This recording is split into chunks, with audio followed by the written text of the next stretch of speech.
Hello guys, Steven Ducks here.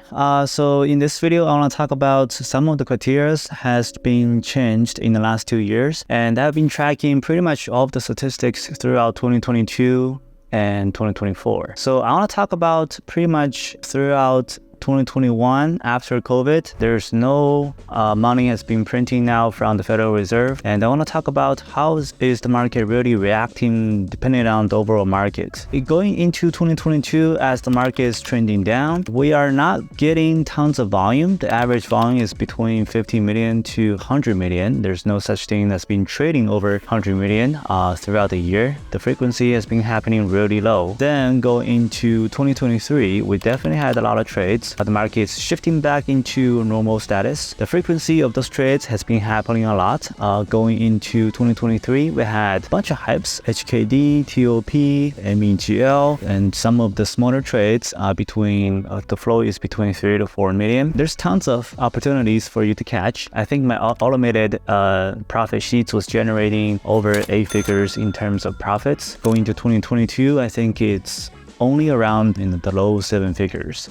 And going to 2024, I think the market is going back all the way into 2020. And the average volume has been trading, that's considered to be crowded, is anywhere between 150 million to 200 million. So the volume and liquidity itself is very efficient. We are seeing GME, AMC trading 600 million volume, 800 million volume, but there's only one thing has been changed compared to 2022 is all of the spikes does not last for very long, and every time when there's a hype and the ticker is trading massive amount of volume compared to 2020, very similar to 2020, and either within a week or within a month, the company will issue new shares and dilute the shares, and the ticker drops 50%, 70% from the top. So compared to the yearly performance, I would say that you do not want to stay in a specific ticker for very long. The spikes are very short period. The time length has been shortened pretty much 90%. As we've seen that in AMC GME in 2020, they can stay at a very high level. AMC was trading around 60 for almost half a year before it dropped. This year it only lasted a day.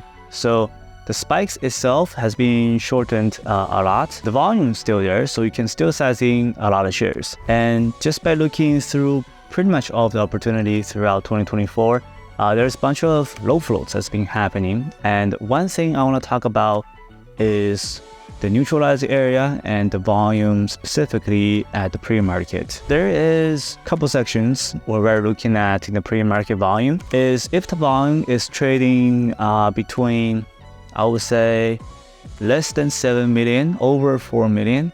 That's where you can use the volume estimate to pretty much estimate the entire day volume. But if the volume goes over then 7 to 10 million, that's where it becomes a little crowded, but it's still tradable. Then if the volume goes over than 10 million, and majority of the time, if you are seeing over 20 million volume in the pre-market, unless intraday level, it creates massive range. It says up 1000%, 2000%. If it's only up 200%, then it's not tradable. And if you're shorting into those very crowded tickers, it may end very badly, because whenever you are trading a very crowded tickers and the spikes doesn't break through your risk level in one go, it goes to your risk level, pulls back, goes your risk level again. It makes you want to get out, sizing in, get out, sizing in again and again, and you keep taking paper cuts throughout the day, then that will become a massive loss. Interested in trading like Steven Ducks? It all starts with choosing the right broker. Ducks Trading has partnered with Centerpoint Securities to supercharge your trading journey. By joining Centerpoint Securities through Ducks Trading, you can unlock CP Edge, a suite of top-tier trading tools valued at over $6,000 right at your fingertips. Gain an edge in your trading with real-time scanners, cutting-edge news, and a personalized trading journal. Experience trading like never before, with superior short inventory, dedicated support, buttery smooth trade execution, and the opportunity to earn interest on any of your idle funds. Plus, enjoy competitive pricing that suits your trading style. Ready to elevate your trading? Simply click the link in the description below to get started. Now, let's dive back into the content. Throughout this year, I want to make sure that whenever you see a very crowded tickers in the pre-market trades over 20 million, You do want to avoid it throughout the day, and you can come back in the next day to short because the volume is not enough to support the previous day volume to continue to go up, or it gaps down. You can use overstand gap down pattern. That'll be much safer way to take profits throughout the year. And there's another thing that I want to mention is neutralized area, which is what is the lowest or max reward a taker can drop to, especially when we're trading 1 million float, 800k float, 600k float, and all the way down to 200k float. In my personal opinion, that I do not want to touch the float that is under 1 million, and sometimes it's around 1.2, 1.3 million float, and you want to be very careful, especially going into shorting into resistance. Because typically we're using the intraday volume compared with the historical volume to judge how much we want to size in into shorting into resistance. But with lower floats, the strength of the ticker, especially that trades decent amount of volume in the pre-market, becomes very unpredictable, especially when you are trying to short in the open. With lower floats, the spiking percentages is much higher.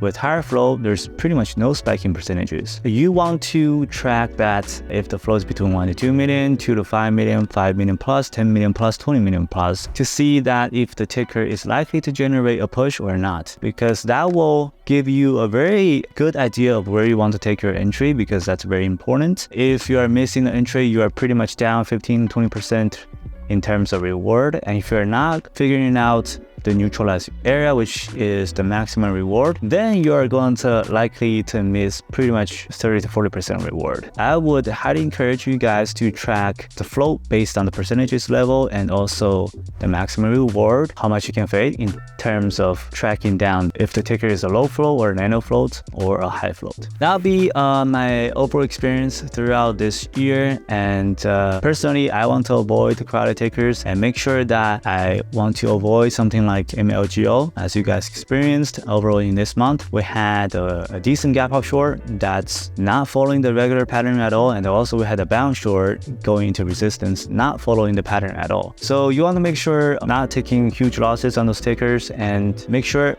that tracking down the float and the maximum profit level will be very helpful for you to generate and become very consistent profitable. All right guys, that'll be the end of this video. Thank you very much for watching. I'll see you guys in the next one.